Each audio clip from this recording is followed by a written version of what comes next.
دعا ایک کیفیت کا نام ہے. یہ جو لوگ کہتے ہیں جی میرے لیے خاص دعا کرو، ضرور ایک دوسرے کے لیے دعا کرو اور ایک دوسرے کو دعا کی درخواست بھی کرو.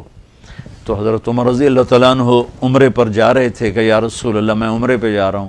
تو آپ نے کہا عمر مجھے بھی دعاؤں میں یاد رکھنا. تو ایک دوسرے کو دعا کی درخواست کرنا یہ مسنون ہے، لیکن وہ جو کہتے ہیں نا میرے لیے خاص دعا کریں، خاص دعا وہ ہوتی ہے جو آپ اپنے لیے تڑپ کے کرتے ہیں. میں ایک مثال دیتا ہوں. میرے پیٹ میں درد ہو اور میں اپنی بیگم سے کہوں تو ذرا ہائے ہائے کر، یا میری بیگم کے پیٹ میں درد ہو وہ مجھے کہے ذرا آپ تھوڑی سی ہائے ہائے کریں، تو میں ہائے ہائے تو کر لوں گا لیکن اس میں کیفیت تو نہیں ہوگی. تو خاص دعا وہ ہوتی ہے جو تڑپ کے مانگی جاتی ہے اور سیدھی جاتی ہے، قبول ہوتی. عام طور پر ہم کہتے ہیں ہماری دعائیں نہیں سنتا، یہ نہیں کہنا چاہیے. ہر دعا اللہ سنتا ہے، ہر دعا سنتا ہے. ہاں قبولیت کی شکلیں الگ ہیں، کبھی وہی چیز دے دیتا ہے، کبھی ہمارے مناسب نہیں ہوتی تو کوئی اور چیز دے دیتا ہے، کبھی اس کے بدلے میں کوئی مصیبت ڈال دیتا ہے، اور کبھی اس کو سٹور کر لیتا ہے. اور آخرت میں جب بندہ بندی آئے گا نا تو اللہ فرمائیں گے تو نے یہ دعا مانگی ہم نے پوری کر دی، یہ دعا مانگی اس کے بدلے میں یہ دے دیا، یہ دعا مانگی اس کے بدلے میں یہ مصیبت ڈال دی، یہ دعا مانگی اس کے بدلے میں ہم نے کچھ نہیں دیا اب ہم تمہیں دیتے ہیں. جب وہ دیکھے گا اس دعا کے بدلے میں اللہ کے انعام تو کہے گا ہائے کاش میری دنیا میں کوئی دعا قبول نہ ہوتی، سب کچھ مجھے یہی ملتا. لیکن بہرحال ہم نے یہاں بھی اللہ سے لینا ہے وہاں بھی لینا ہے. تو اس میں یہ مہینہ دعا کا مہینہ ہے. تھوڑا وقت افطاری میں نکالیں، تھوڑا وقت سحری میں نکالیں، نمازوں کے بعد تھوڑا سا دعا کو لمبا کریں. یہ جو فرض نماز کے بعد ہمارے ائمہ دعا مانگتے ہیں وہ تو چند سیکنڈ کی ہوتی ہے، اس کے بعد آپ خود ہاتھ اٹھا کے اللہ سے بات کریں.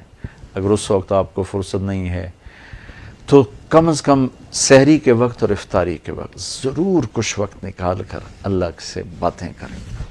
اور دعا جو ہوتی ہے نا، نوح علیہ السلام کی صورت پہ آپ غور فرمائیں کہ نوح علیہ السلام نے کیسے دعا مانگی.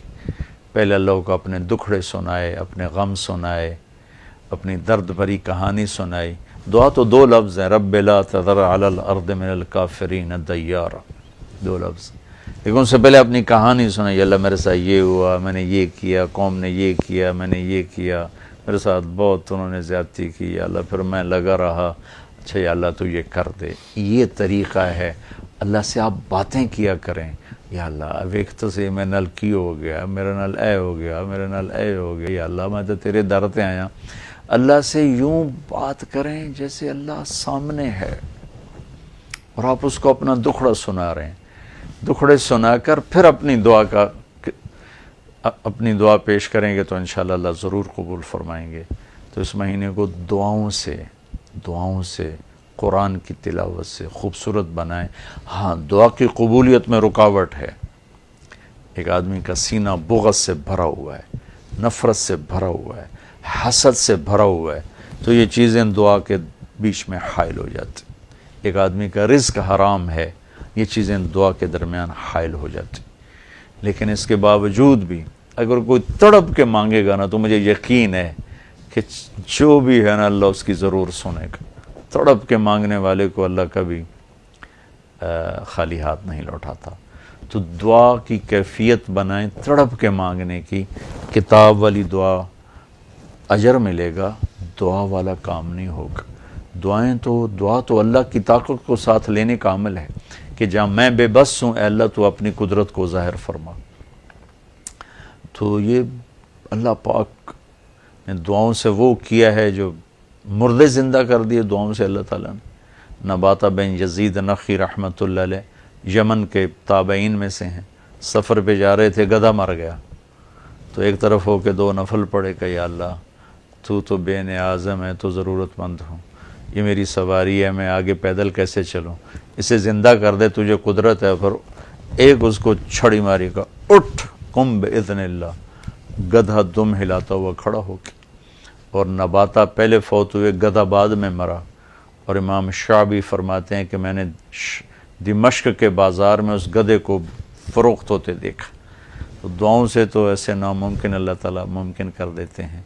واقعات بھرے پڑے ہیں، اور اس کے لیے کوئی بڑا بزرگ ہونا ضروری نہیں، درد مند ہو کر فریاد کرنا ضروری ہے، چونکہ وہ نیکوں کا بھی رب ہے اور گناہ گاروں کا بھی رب ہے. انہوں نے کہا مجھ سے تڑپ کے مانگو، دروازے کھل جائیں گے.